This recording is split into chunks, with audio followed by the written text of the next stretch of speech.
Olá, meu nome é Laura e nesse vídeo iremos falar sobre termometria. A termometria nada mais é que uma parte da termologia que estuda a temperatura e as formas como ela pode ser medida. É muito comum vermos os termos temperatura e calor sendo usados como sinônimos.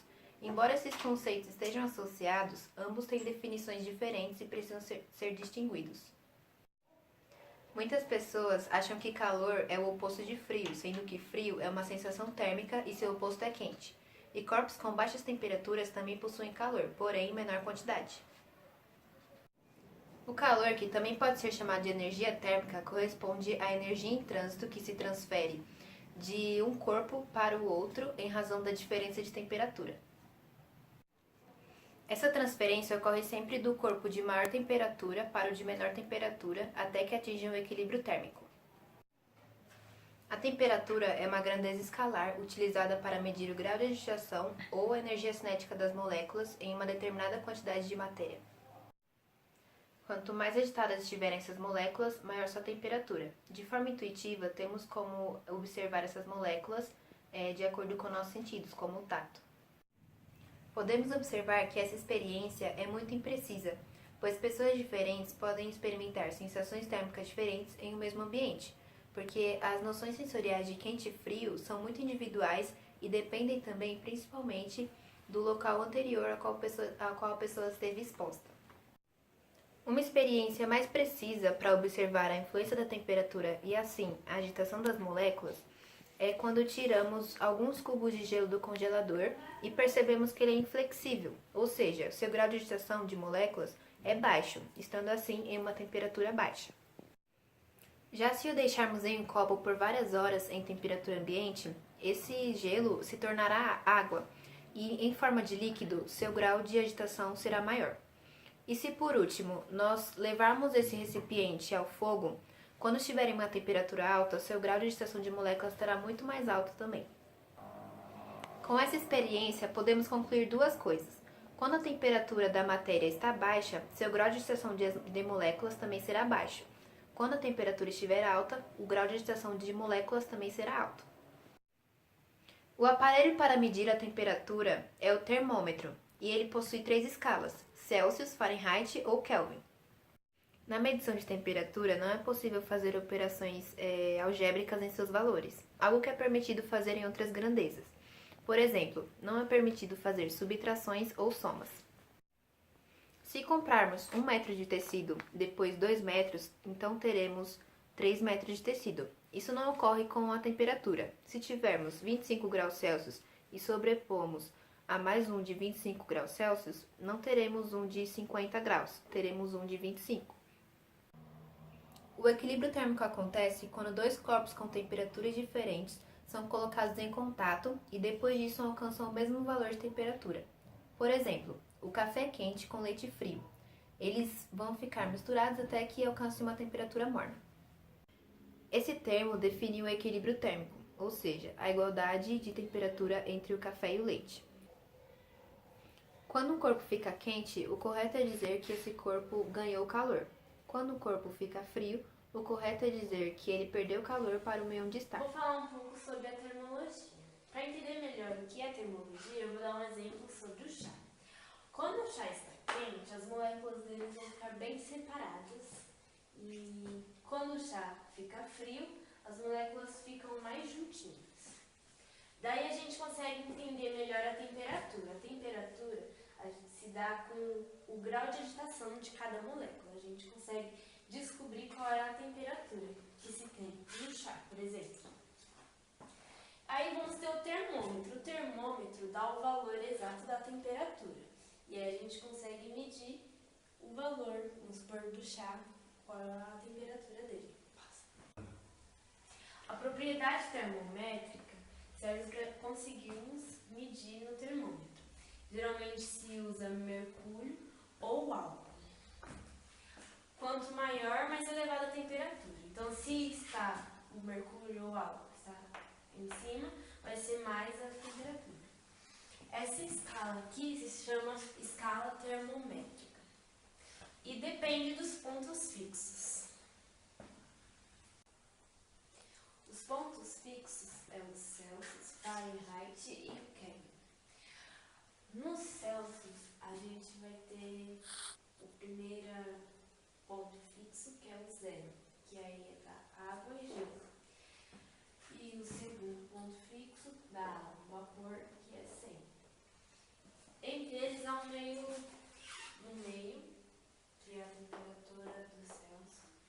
gente vai pegar essa metade e o total. Vou colocar aqui. O Fahrenheit tem o primeiro, que é 32, o segundo, que é a relação da água e vapor, 212, e o meio, que é a temperatura Fahrenheit. A gente vai pegar esse meio e o total e vamos colocar aqui. Aí a gente vai tirar do 212 o 32, que não está colocando aqui porque é o primeiro ponto fixo, e vamos colocar a diferença deles, que é o 180. No Kelvin, o primeiro ponto da água-gelo vai ser um zero absoluto. Já o segundo ponto, água-vapor, vai ser 373. Mas há um meio termo de 273. Simplificando tudo isso, a gente vai ficar desse jeito.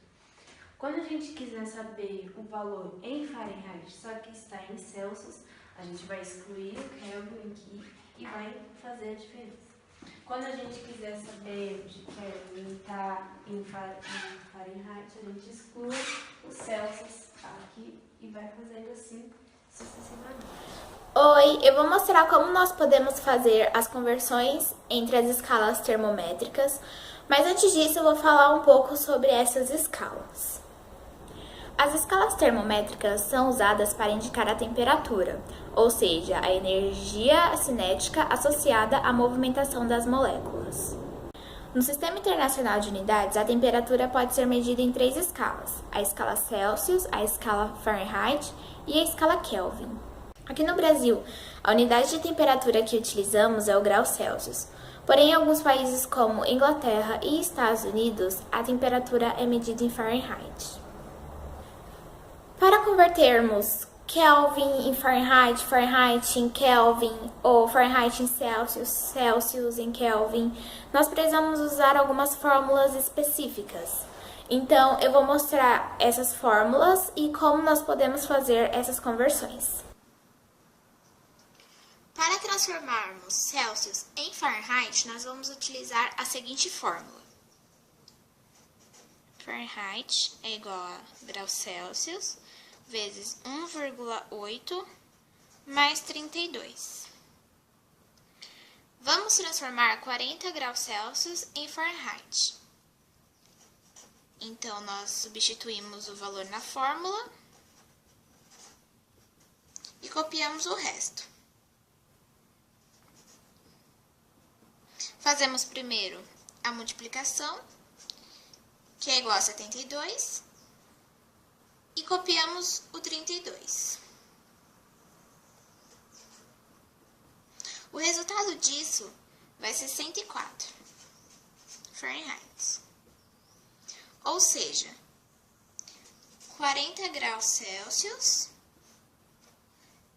é a mesma coisa que 104 Fahrenheit.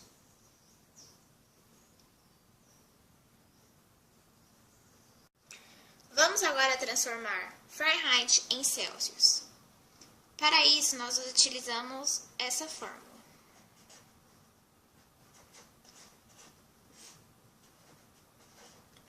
Graus Celsius é igual a Fahrenheit menos 32 dividido por 1,8.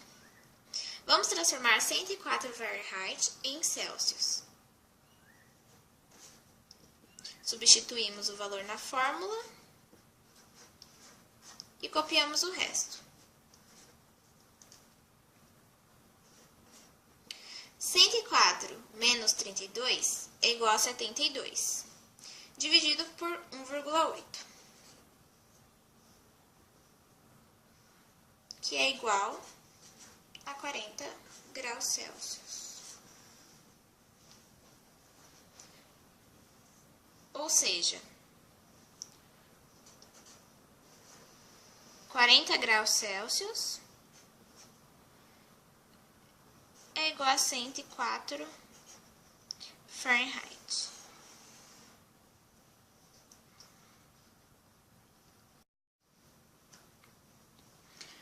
Agora, para transformarmos Kelvin em Celsius, nós vamos utilizar a seguinte fórmula.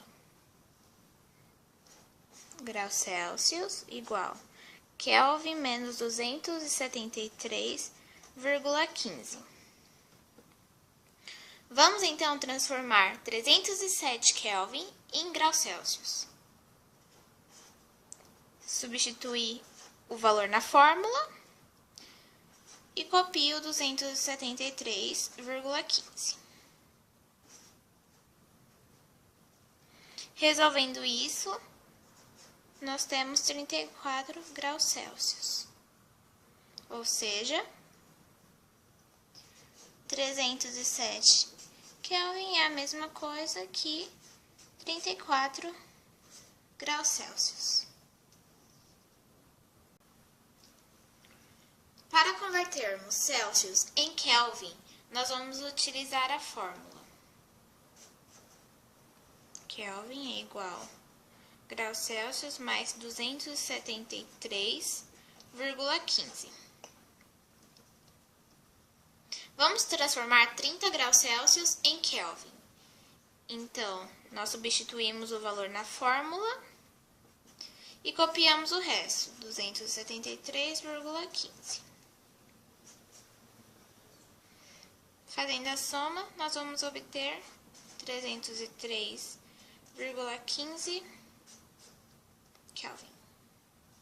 Ou seja, 30 graus Celsius é igual a 303,15 Kelvin. Vamos agora transformar Fahrenheit em Kelvin. Então, supondo que o Fahrenheit seja 50, queremos saber quanto que vai ser essa quantia em Kelvin. Primeiro, nós vamos transformar Fahrenheit em Celsius.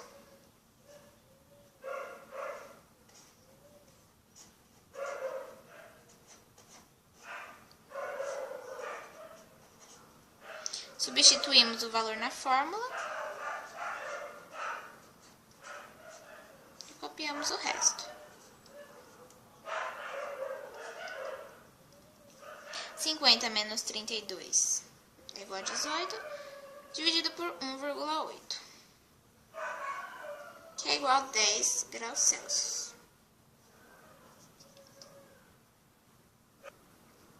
Agora vamos transformar os 10 graus Celsius em Kelvin. Utilizando a seguinte fórmula. Substituímos os 10 na fórmula, mais 273,15.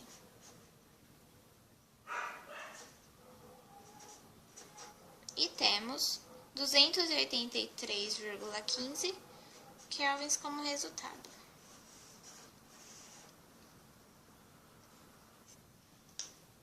Ou seja, 50 Fahrenheit é igual a 283,15 Kelvin. Vamos resolver o seguinte problema. Maria usou um livro de receitas para fazer um bolo de fubá, mas ao fazer a tradução do livro do inglês para o português, a temperatura permaneceu em Fahrenheit. A receita disse que o bolo deve ser levado ao forno a 392 graus Fahrenheit e permanecer nessa temperatura por 30 minutos. Qual é a temperatura em graus Celsius que Maria deve deixar o forno para não errar a receita?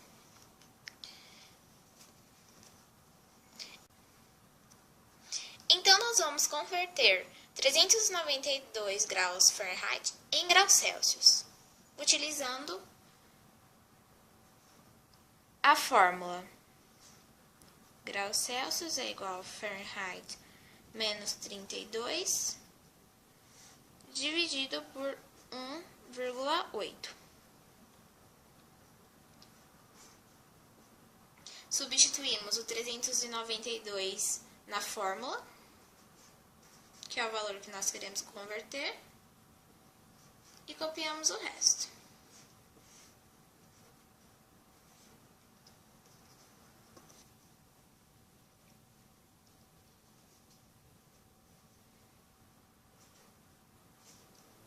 Trezentos e noventa e dois menos 32 é igual a 360, dividido por 1,8, que é igual a 200 graus.